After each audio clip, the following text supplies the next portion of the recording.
nitawaambia kwamba kabla ya mwaka 1860 kulikuwa hakuna mji waitwa Dar es Salaam.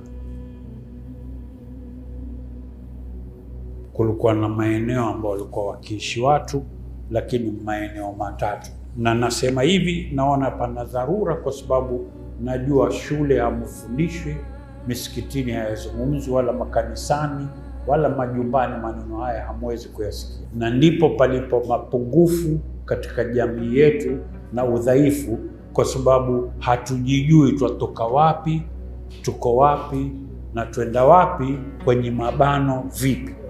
Tutaanza na jiji la Dar es Salaam, alafu nitarudi kwenye imada niifafanue, na nitawapa kwa ufupi. Kabla ya mwaka 1868, 1868, kulikuwa na sehemu tatu tu. Kuna sehemu inaitwa Kunduchi, Mbwamaji na Tindwa. Hakuna Dar es Salaam. Kila mji ulijitegemea, huku idadi ya wakazi wote kwa jumla haikuzidi watu 2000 kwenye maeneo matatu hayo. Katika miji mitatu hiyo, hii miwili Mbwamaji na Kunduchi ipo, ilibakia, lakini hii Tindwa haikuweko. Kihistoria, yaliyosababishwa na mabadiliko na mapingilio ya mji mzima wa jiji uliweza kuwa ulimezwa na nguvu. Tukio kubwa, wanavyosema wataalamu wa tarikhi, lililotukia lilibadili mipangilio ya mji hiyo mitatu na kuzaliwa kwa jiji ambalo leo hii linafahamika kama Dar es Salaam. Na tukio hili lilitokea mwaka 1865 wakati Sultan Majid aliyekuwa mtawala wa Zanzibar aliponunua eneo kubwa la ardhi ya mji wa Tindwa iliyomilikiwa na Sharif Atas na Jumbe Tambaza, machifu wa Kimashomvi. Eneo hilo lilianzia bustani ya mnazi mmoja karibu na mnara wa saa unaoita Clock Tower mpaka Magogoni Ferry, mpaka kuwekea daraja la Selenda. Mwajua daraja la Selenda? Kutokezea Upanga, eneo hili lilikuwa ni shamba la Jumbe Tambaza. Habari zilizoko zinaeleza kwamba sultani huyo Majid alikuwa na lengo lake la kununua ardhi hiyo inaanzia eneo la Magogoni hadi eneo la hospitali ya Ocean Road, ambayo lilikuwa ni pori sehemu hiyo linalotazama bahari ya Hindi, na ambalo lilikuwa na ukimya kiasi cha wakazi wa eneo la Tindwa kulipa jina la Mzizima, sababu ukipita vile palivyokuwa ulikuwa unasikia malaika yanakusisimka, unaona patokeza wanyama.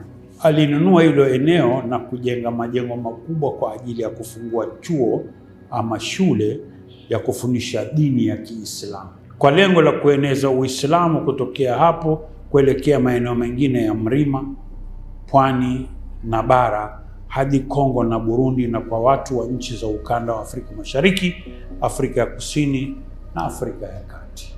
Baada ya kununua eneo hilo mwaka 1865, 1865, Sultan Majid aliingiza manuari kubwa za mizigo zinazokadiriwa kuwa kati ya 3 hadi 7, zikiwa zimesheheni vifaa vya ujenzi na wataalamu wa ujenzi wa majengo ya chokaa na mawe toka nchi za bara Hindi na Uajemi, India na Persian Gulf. Na ndipo ujenzi wa majengo hayo ulipoanza kwenye eneo hilo la Mzizima mkabala na pwani ya Magogoni, huku majengo mengi yakijengwa eneo la Ocean Road pamoja na ikulu ile ya Magogoni. Said Majid pia alijenga lile jumba la Ocean Road Cancer Institute, mwalijua nafikiri kwa sasa, ambalo mwanzoni lilikuwa ni msikiti mkubwa wa Ijumaa.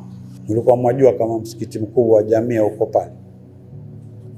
Mpaka mufika umri huu hamjui msikiti mkubwa ulikuwa wapi Dar es Salaam. Ujenzi wa majengo hayo ulichukua takriban miaka 3 na kukamilika mwaka 1868. Na Sultan Majid mwenyewe alilipa jengo moja kubwa lilipo Magogoni hadi leo jina la Dar es Salaam, maneno ya Kiarabu yenye maana ya nyumba ya utulivu au nyumba ya amani.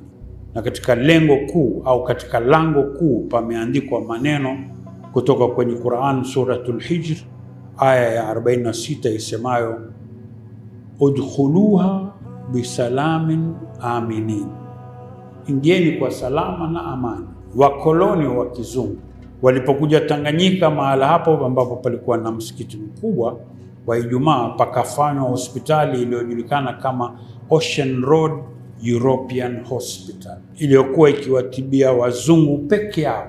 Na ndio utaona vijana wengi jijini Dar es Salaam waliozaliwa baada ya uhuru kati ya miaka ya 60 na 70 wamezaliwa kwenye hospitali ya Ocean Road, ambayo sasa ni maalum wa kutibu saratani, Ocean Road Cancer Hospital. Na kabla ya hapo yalikuwa ni majengo ya msikiti na mabweni ya vijana na wazee waliokuja kusoma Dar es Salaam, na bado mpaka leo muonekano wake ni ule ule.